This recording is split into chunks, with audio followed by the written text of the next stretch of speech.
Friends, कैसे हो आप सब। वैसे तो कहते हैं कि शराब पीना सेहत के लिए हानिकारक होता है, ठीक है। बट शराब पीने के अगर हम बात करें तो कैसे कोई सिर्फ शराब पीने की वजह से उसकी चोरी भी पकड़ी जा सकती है, उसके बारे में मैं आज आपको बताऊंगा। हुआ यूं कि 2014 की बात है, हिमाचल में एक पीएनबी बैंक में रोबरी हुई 100 करोड़ की अप्रोक्स लगभग। ये जो सोर्सेस हमने जहाँ से स्टोरी हमें मिली है, मैं उसके हिसाब पे आपको सारे ये फैक्ट्स बता रहा हूँ। तो हुआ क्यों, वो बंदा कैसे पकड़ा गया ये आप वीडियो आखिर तक देखें तो आपको सुन के बड़ी अजीब हैरानी होगी कि कैसे एक बंदा अपनी छोटी सी सिर्फ शराब पीने की नशे में कुछ बोल दिया, उसकी वजह से पकड़ा गया। हुआ क्यों कि कुछ साल पहले की बात है, लगभग 6-7 साल पहले की बात है, 2014 के आसपास की, जैसे मैंने पहले बताया। 27 अक्टूबर थी, सोमवार का दिन था। तो पीएनबी बैंक था। पीएनबी बैंक में शनिवार छुट्टी के बाद जब स्टाफ मंडे को आया, शनिवार 4:30 छुट्टी होने के बाद, संडे का दिन छुट्टी का था, तो स्टाफ जब मंडे को आया तो स्टाफ सारा हैरान हो गया। हैरान क्यों हो गया कि पहले तो जैसे बैंक में अंदर गए सारे ठीक ठाक, सबको लगा ठीक लगा। जैसे ही उन्होंने अपना स्ट्रॉन्ग रूम खोला, अगले बाकी सारी अपनी काम करने के लिए, स्ट्रॉन्ग रूम में उन्होंने जो कैश वगैरह रखा होता है, जो सारा होता है, वो जब उन्होंने खोला तो वो देख के सबके होश उड़ गए। हुआ क्या कि वहां पे एक लाइन में लगभग 100 के करीब लॉकर थे। वो 100 के 100 में से 86 टूटे पड़े थे, और ये देख के कहीं पे कुछ कागज बिखरे पड़े हैं, ये कहीं पे कुछ जो बैंक लॉकर टूटे हैं वो खाली पड़े हुए हैं। ये सब देख के वो समझ गए कि बैंक की में चोरी हो चुकी है। तो इसके बाद वो पुलिस को फोन करते हैं, पुलिस मौके पर आती है, सारा कुछ देखती है। अब पुलिस सबसे पहले आकर कैमरे के चेक करने की कोशिश करती है कि शायद चोरों का कैमरे में से कुछ सुराग मिल जाए, बट नहीं मिला, क्योंकि जब कैमरे चेक करती है तो वहां के कैमरे खराब पाए जाते हैं। थोड़ा लॉकर्स को जब वो इधर उधर देखते हैं तो देखते हैं कि लॉकर के लगभग कुछ नीचे से एक सुरंग निकली हुई है। तो ये देख के सब समझ गए कि चोर सुरंग के रास्ते से ही आए हैं। अब वो प्लान करते हैं कि इस सुरंग में घुसा जाए। हालांकि अभी उनको पता नहीं था कि सुरंग अंदर सेफ है, कुछ है, गड़बड़ तो नहीं है इसके अंदर। फिर भी 2 पुलिस ऑफिसर, 2 पुलिस वाले उस सुरंग के अंदर जाकर ढूंढते आगे कि क्या निकलती है ये सुरंग, ताकि उनको आगे की कार्रवाई करने के अंदर कुछ हेल्प मिल सके। ये जानने के बाद वो देखते हैं कि लगभग 2.5 फीट की सुरंग थी।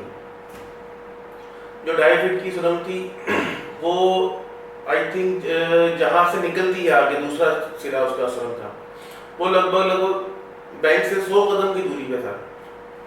और उस रास्ते में पानी की पाइपें, टेलीफोन की वायरें वगैरह भी, ऐसा कुछ दिक्कतें आ रही थी बीच में निकलने में से।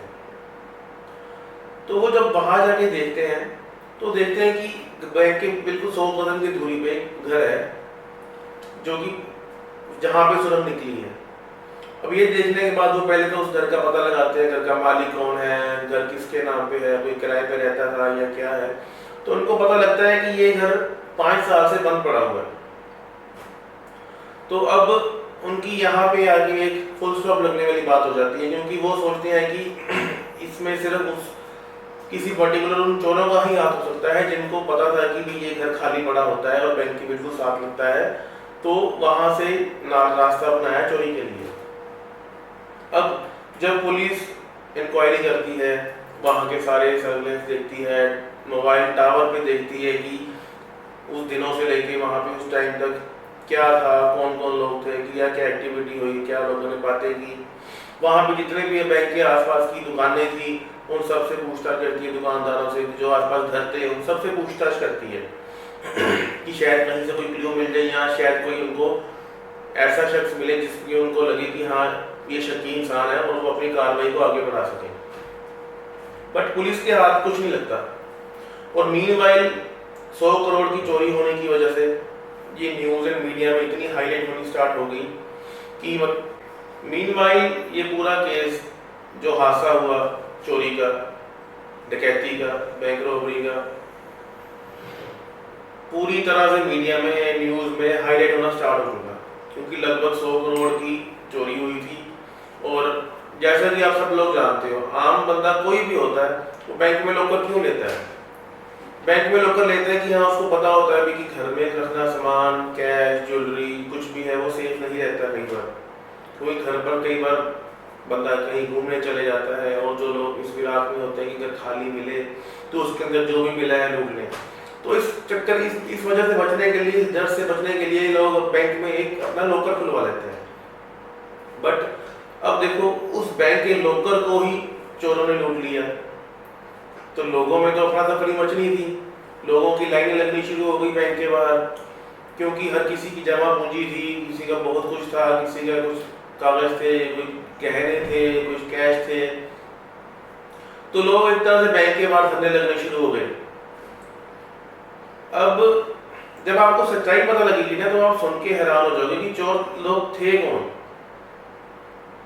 एक्चुअल में हुआ क्या था, चोरी हुई क्यों थी।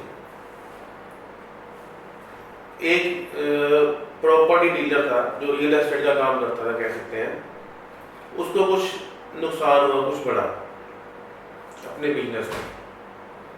अब नुकसान तो हर किसी को, बहुत लोगों को होते रहते हैं, प्रॉफिट लॉस तो चलता रहता है बिजनेस के अंदर। बट उसको शायद कुछ ज़्यादा, कुछ ऐसा कुछ हो गया कि उसकी देनदारी हो गई है, क्या हुआ, उसने अपने साले के साथ मिलकर बैंक रॉबरी प्लान की। और इसके लिए उन्होंने 3 लोग अपने कुछ पास के गांव से भरोसे में लिए, जिनको साथ में मिलाया।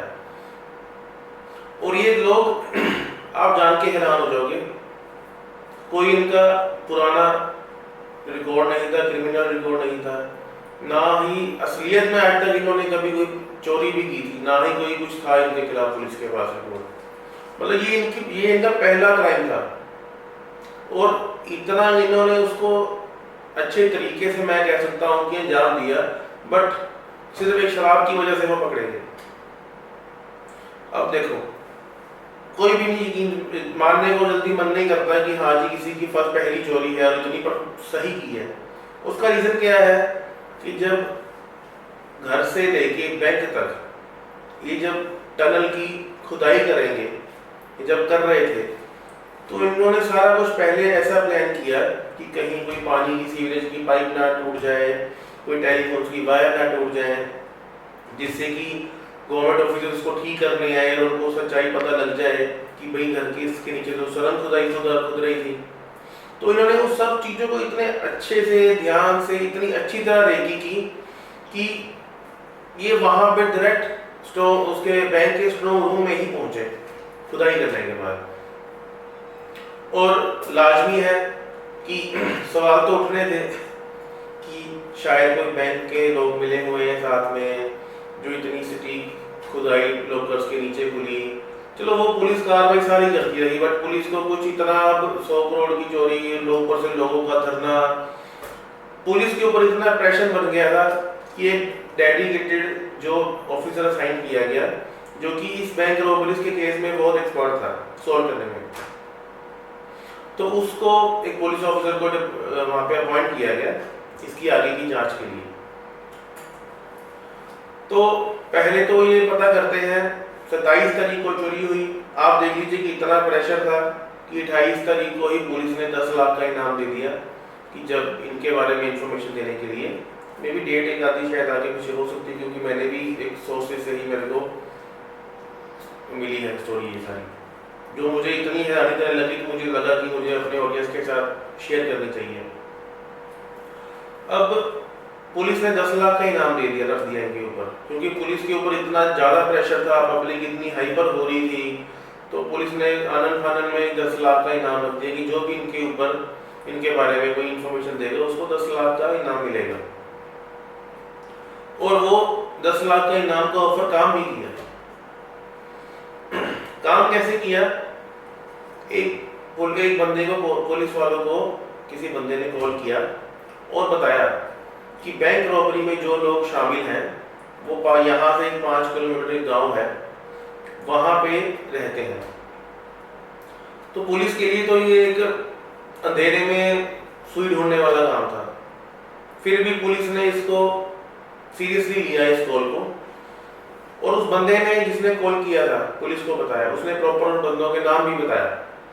तो पुलिस वहां पर वेरिफिकेशन के लिए गई, उसको वाकई में उस तरह के 2 बंदे मिल गए उस नाम के। अब जब पुलिस ने उनके साथ सख्ती से पूछताछ की, आपको तो पता ही है पुलिस की पूछताछ, जब पुलिस अपनी सख्ती करने पे आ जाए तो अच्छे अच्छे मुंह खोल देते हैं। तो हुआ भी वही, पुलिस की सख्ती ने उन दोनों चोरों को तोड़ दिया और उन्होंने बताया कि इनके साथ और कौन कौन शामिल है, और उनकी पकड़े गए चोरों की निशानदेही पे उन्होंने एक भट्टी से 8.5 लाख के लगभग के गहने बरामद किए, जो कि अलग अलग जगह, एक जगह नहीं अलग अलग जगह पे दबा दबा के रखे हुए थे, और 60,000 पुलिस ने कैश बरामद किया साथ। और जब मीनवाइल जब ये सारा खुलासा होना शुरू हो गया, ये सारी खबरें आनी शुरू हो गई कि लोग कुछ पकड़े गए हैं, कुछ पकड़े जाने वाले हैं, पुलिस को पता लग गया है कि वो कौन है, तो जो जिस घर से खुदाई की गई थी, जो उस घर का मालिक था, जिसको लॉस हुआ था, जिसने ये सारी बैंक रॉबरी प्लान की थी, जो मास्टरमाइंड था, उसने सुसाइड कर लिया। अब सुसाइड कर लिया तो फिर से सवाल करने शुरू हो गए कि क्या ये वाकई सुसाइड है, या उसको मरवा दिया गया है, या कुछ बैंक के लोग मिले हैं, या क्या है।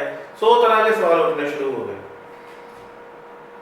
अच्छा, मैं आपको एक चीज पता नहीं भूल गया, हालांकि ये इनकी पहली चोरी थी, बट इतने प्रोफेशनल तरीके से ये इन्होंने इस चोरी को अंजाम दिया। आप देखो, कोई भी कहीं भी खुदाई करता है तो आप देखो मिट्टी तो निकलेगी निकलेगी, और ये आप देख लो कि उस मिट्टी डेली का ये इन्होंने खुदाई सिर्फ 100 कदम की दूरी वाली, सिर्फ मतलब देखो इतने ध्यान से की कि इनको 2.5 महीने से 1.5 महीने लग गया उस खुदाई को पूरे करने में लगभग, और आसपास किसी को भी पता नहीं लगा कि यहाँ पे खुदाई हो रही है। उसका सबसे बड़ा कारण क्या था, ये लोग रोज उतनी ही खुदाई करते थे कि जितनी की मिट्टी ये छुपा कर कहीं से इधर उधर से करके वहां से निकाल सके, क्योंकि अगर डेली इतनी मिट्टी निकलेगी तो लोग शक करेंगे जी कि भाई मिट्टी कहाँ से आ रही है, क्या कहाँ कौन इसको फेंक रहा है। तो इन सब चीजों का ध्यान रखकर इन्होंने ये सारी खुदाई की। बट अफसोस कि सिर्फ एक इनमें से एक बंदे की शराब पीने की लत ने, शराब पी के, हम सुनते हैं ना शराब पीकर लोग शेर बन जाते हैं, बहुत कुछ कर देते हैं, क्राइम कर देते हैं, खून कर देते हैं। जब अगले दिन उनको होश आता है तो फिर वो अपनी उस गलती पे पछताते हैं और कहते हैं कि वो शराब के नशे में थे तो इसलिए उनसे ये गलती हो गई। चलो, अब तो जो पकड़े गए एक आदमी ने सुसाइड कर लिया, कहते हैं ना बुरे काम का बुरा नतीजा, तो वो तो चलो मिल गया उनको, ठीक है। ये कोर्ट अभी भी क्या है, शायद केस जो पूरा है इसकी सुनवाई अभी भी कोर्ट में चल रही है, क्योंकि हर बंदा जब उनको सामान मिलना शुरू हो गया, चोर पकड़े गए, तो हर बंदा क्लेम करता है जी मेरा ये है, मेरा ये है, ये मेरा इतना था। तो कोर्ट ने बोला जी कि आप अपना प्रूफ लेके आओ अपनी चीज को वेरीफाई करवाने के लिए, जो आपका होगा वो आपको मिल जाएगा। तो ये सारी स्टोरी थी। अब बताता हूँ कैसे शराब से पकड़ा गया। अब जब छोटा सा एरिया था, सोनीपत के आसपास का गोहाना था, सारे हर तरफ चर्चा थी कि 100 करोड़ की बैंक की लूट हो गई है, सारे लोकर लगभग 86 लोकर तोड़ के जो सामान था उसमें से निकाल लिया गया है। तो ऐसे ही क्या हुआ, ये लोग कुछ लोग ना कहीं बैठ के शराब पी रहे होंगे कुछ, तो उनमें से ऐसी ही बात चल रही थी यार कि ऐसे हो गया वैसे हो गया, कितना देखो क्या हो चुका है, इतना लोग, इतना कुछ भी सेफ नहीं है, इस तरह की 100 बातें हो रही थी। उसमें से जो एक बंदा इस बैंक रॉबरी में शामिल था, उसने अपनी डींगे मारते हुए बोल दिया कि यार ये तो जो पुलिस जिसको तलाश कर रही है वो कभी भी उसको ढूंढ नहीं पाएगी, क्योंकि हमने वो काम इतनी सफाई से किया है रॉबरी का कि कोई हम तक कभी पहुंच नहीं सकता। बस वहां बैठे एक बंदे को ये सारी बात मिल गई सुनने में, और वो जानता था कि ये दोनों किस तरह के लोग हैं। हालांकि कोई टीचर था उनमें से, कोई बेरोजगार था, तो उसने उसी बेस पे अपने 10 लाख लेने के इनाम के चक्कर में पुलिस को इन दोनों का नाम बता दिया। जहां से फिर ये धीरे धीरे धीरे धीरे सबके पर्देफाश होते गए कि कौन कौन शामिल था। अब मेरा ये कहना है कि देखो, जैसा कि आरबीआई की गाइडलाइंस है कि कोई जो भी बैंक का स्ट्रॉन्ग रूम होगा, प्रॉपर उसमें बेस प्रॉपर होना चाहिए, सरिये लगे होने चाहिए ताकि वो सेव हो, क्योंकि उसमें लोगों की, बहुत दुनिया के लोगों की सारी जमा पूंजी लगी होती है। और पैसा कमाना तो सबको पता है आसान तो होता नहीं है, तो लोगों की मेहनत पसीने की कमाई है, अगर कोई ऐसे लूट के ले जाए तो लोग तो फिर धरने पे उतरेंगे। तो ये था आज का मेरा एक छोटी सी स्टोरी है आपको, जो मुझे कहीं से मिली सोर्सेज से, तो कोई भी सोर्स हो सकता है वो। तो ये मुझे स्टोरी बहुत वो लगी, मुझे ये शेयर करने का इसलिए आपके साथ मन किया क्योंकि जिन लोगों ने स्टोरी को किया वो कोई प्रोफेशनल नहीं थे, वो मतलब अपनी लाइफ की पहली चोरी कर रहे थे। और अब देखो इतने ध्यान रखा उन्होंने, कोई उन्होंने मोबाइल यूज नहीं किया। जब वो आते थे उस एरिया के आसपास भी, तो अपने फोन नहीं लेके आते थे, फोन लेके नहीं आते थे तो यूज भी नहीं करते थे कोई और भी फोन, किसी से कोई कांटेक्ट नहीं करते थे। और ये देखो, जब इनको लगा कि इनका लगभग खुदाई का काम पूरा हो चुका है और अगर थोड़ी सी खुदाई की होगी तो इनकी प्लानिंग के पहले ही वो स्ट्रॉन्ग रूम में जाके सुरंग खुल सकती है, तो इन्होंने शनिवार आने तक का वेट किया, क्योंकि इनको पता था शनिवार 4:30 बजे के बाद 4 बजे के बाद स्टाफ चला जाएगा और संडे का इनको पूरा दिन मिल जाएगा, लगभग 36 घंटे इनको मिल जाएंगे चोरी करने के लिए। इन्होंने पूरा हर चीज का ध्यान रखा। और देखो इन्होंने स्ट्रॉन्ग रूम में क्या, देखो कैसे गए। अब देखो, आप सबको पता है एक लॉकर की 2 चाबियां होती हैं, एक मालिक के पास होती है, एक बैंक वालों के पास होती है। दोनों को जोड़ के खोला जाता है तभी ही लॉकर खुलता है। तो देखो ये किस तरह से इन्होंने कितनी मेहनत की होगी कि इस टाइम के अंदर इन्होंने लगभग 86 बैंक लॉकर्स तोड़े। उनमें से जो कईयों के कागज से कुछ थे वो तो उन्होंने छोड़ दिए, वहीं फेंक दिए। किसी जो कैश, ज्वेलरी, जो कीमती चीज मिली इन्होंने सब वो ले लिया। स्ट्रॉन्ग रूम को भी इन्होंने खोलने की कोशिश की, बट टाइम कम हो, जो सुनने में आया कि टाइम कम होने की वजह से इन्होंने स्ट्रॉन्ग रूम खोलने के ऊपर ज़्यादा टाइम नहीं लगाया। तो इन्होंने फिर जो प्लान किया वहीं से सारा कुछ इन्होंने उसको एग्जीक्यूट भी किया। तो फ्रेंड्स, ये तो साबित हो गया कि बुरे काम का बुरा नतीजा, और ये भी साबित हो गया कि शराब पीना हानिकारक, सेहत के लिए हानिकारक तो होता ही है, वैसे भी हानिकारक हो जाता है। तो शराब जब भी पियो उतनी ही पियो जितनी में आप संभल सको, और सही रास्तों पर चलो। बिजनेस में up and down, loss profit तो चलता रहता है। बाकी फ्रेंड्स, होप आप सब ठीक होंगे। शुक्रिया मुझे देखने के लिए, मेरी स्टोरी सुनने के लिए आपका बहुत बहुत धन्यवाद।